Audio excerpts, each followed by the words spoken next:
I do want to focus on abortion for a moment because 2 years ago, Roe v. Wade was overturned and women lost their constitutional right to an abortion. I put out an episode about it. Constitutional right to an abortion. I'll just right out of the gate, it's very offensive listening to the hose for Harris. It's offensive. I flew to North Carolina. Yeah.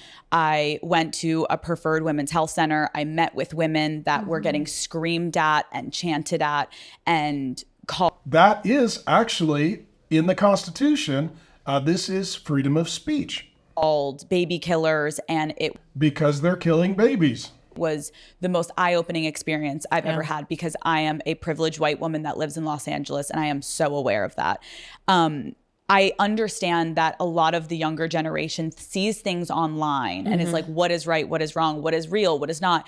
Can you explain and talk about what is actually happening to abortion access right now in this country? Yeah. So, on public policy, I often tell my team, look, I don't want to hear about public policy is a fancy kind of speech or paper. Tell me how it'll affect a real person. So let's talk about how it affects a real person. The majority of what it takes their life. How does it affect a real person?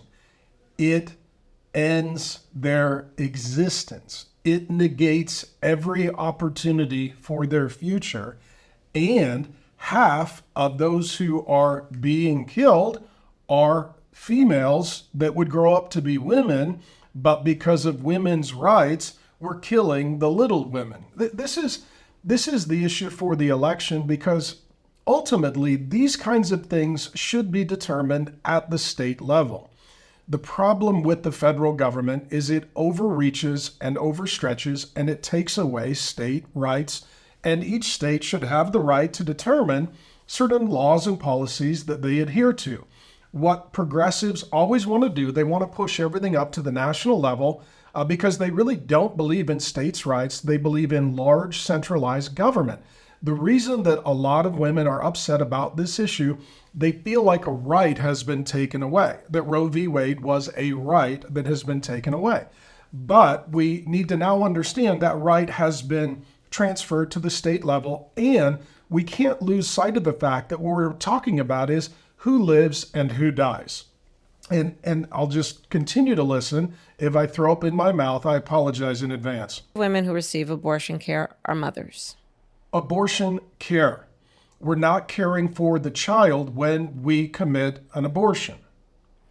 So if she's in a state, and by the way, every state in the South, except for Virginia, has an abortion ban.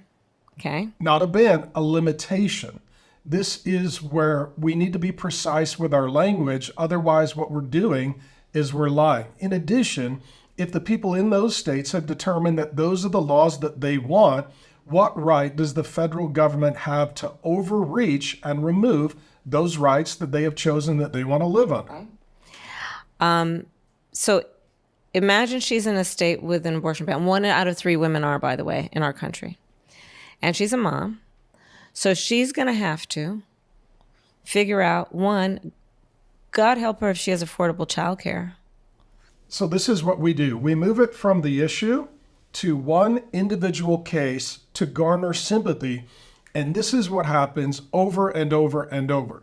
If you set policy and culture for one individual case, then what you're doing is you are doing damage to the majority. In addition, you're overlooking the majority of cases. So in this case, we immediately go to a poor single mother who already has children and can't afford child care. Obviously, that's a complicated situation. This is where her family and perhaps her church community, if she has one, steps in to love, help, and serve with that child. In addition, why is the administration not saying, you know what, we need to reduce the number of single mothers, we need to increase responsible fatherhood? Why don't we have national initiatives teaching men to be husbands, to be fathers, to follow what is the success sequence, and that is literally 4 things: graduate from high school, get a full-time job, get married, and then have a kid. If you do those 4 things in that success sequence, your odds of poverty for yourself and your family go down to near zero. In addition, the majority of women would have the child if the husband, father, if the boyfriend was willing to be actively involved and engaged. And this is the issue. What we have done, we have removed men and their masculine dignity and responsibility. We have replaced them with government, and then the government comes in and feigns some sort of empathy and cult of compassion for certain cases, for certain women who already have children or are in a difficult position in place. But my question would be, rather than murdering that baby, why don't we do something to awaken that deadbeat who impregnated that woman and awaken him to his masculine responsibility to feed, love, protect, and provide for his own child? This is the damn problem with the whole nation. You can either have more fathers or more government. My answer would be more fathers and less government. Her answer is all government and no fathers. And then she's going to have to go to the airport, stand in a TSA line, sit on a plane next to a perfect stranger, to go to a city where she's never been, to receive the care she needs. The word we have mountains of BS. The leading cause of abortion now is the abortion pill. And certain states, like my former home state of the People's Republic of Washington, with the threat of Roe v. Wade being overturned, the governor and the attorney general stocked up on millions of abortion pills just in case there was a shortage.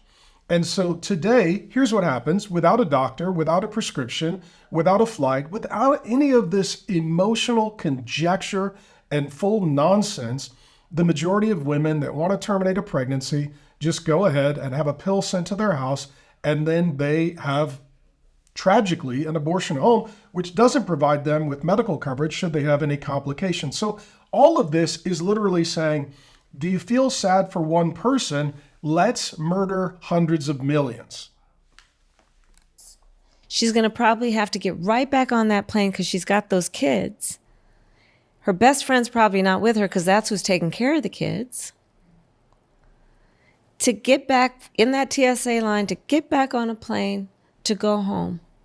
And that's all if they can even afford the plane ticket or the bus ticket. Exactly. Because when Roe v. And I don't know this podcast. I don't watch Call Her Daddy. I'm busy. I am a daddy and a granddaddy. But if the entire premise of the show is have lots of sex outside of marriage, and then to just feign the idea of, oh, somebody got a disease or an unwanted pregnancy. Well, it may be because you were watching a perverted show and you started to do things that cause you to end up with those kinds of consequences. And the result is, again, like, if you aren't married or you don't have a good marriage, maybe don't have sex. I know that sounds crazy. I'll tell you what, the most famous influential person in the history of the world, Jesus Christ, died as a virgin. It's possible. You can do it. And by saying do it, I mean not doing it. And so would it not be possible that we could actually, this would be crazy. Hey, if you don't want to have a kid, don't have sex. If he's a deadbeat, don't have sex with him. And if you do have sex, assume that you may end up with a disease or a child and a deadbeat. And so maybe don't do that. Oh, wait, that would be reasonable and logical. Instead, what we get is this kind of nonsense. When Roe v. Wade was overturned, I remember my DMs were flooded with thousands of women begging me to help. And it's overwhelming. And I can't even imagine, I'm saying that in front of you, but it's overwhelming. And I remember people begging me, like, I just need to afford a bus ticket so I can get out of this abortion desert that I live in the South, so I can get to a state. These people are literally landlocked into a position that they don't want to be. And here's the thing. Here's the thing is that you don't have to abandon your faith or deeply held beliefs to agree. The government shouldn't be telling her what to do.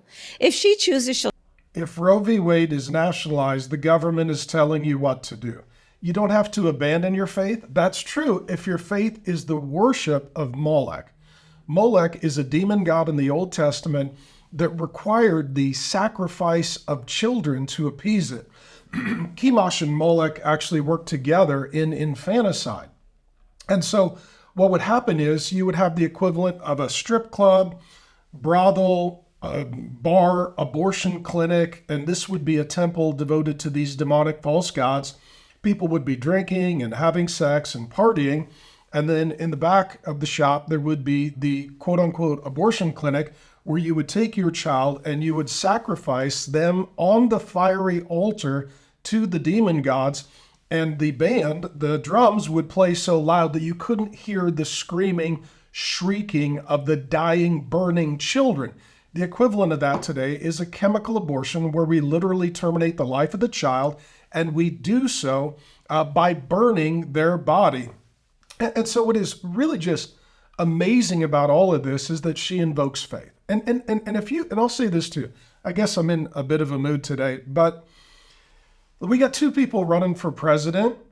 Neither of them, to the best of my knowledge and awareness, I'm not Jesus. I don't determine who goes to heaven, who goes to hell. But neither of them seems to be a repentant, spirit-filled, Bible-believing, born-again Christian. Now, one of them does talk about their faith, does go to their woke apostate church, does also try and defend issues like abortion, which if you're a Bible-believing Christian, this is one of those bright line issues, and you can't cross it and remain faithful to Jesus Christ, who himself came not just as a human being, but came as a baby, came to a poor teenage mother in a rural town. She was a single mother, and thankfully, Mary decided that she would trust the Lord and keep the baby, and the result is we get Jesus Christ, who she claims to worship, but she actually denies with her own beliefs. I'll just leave it there.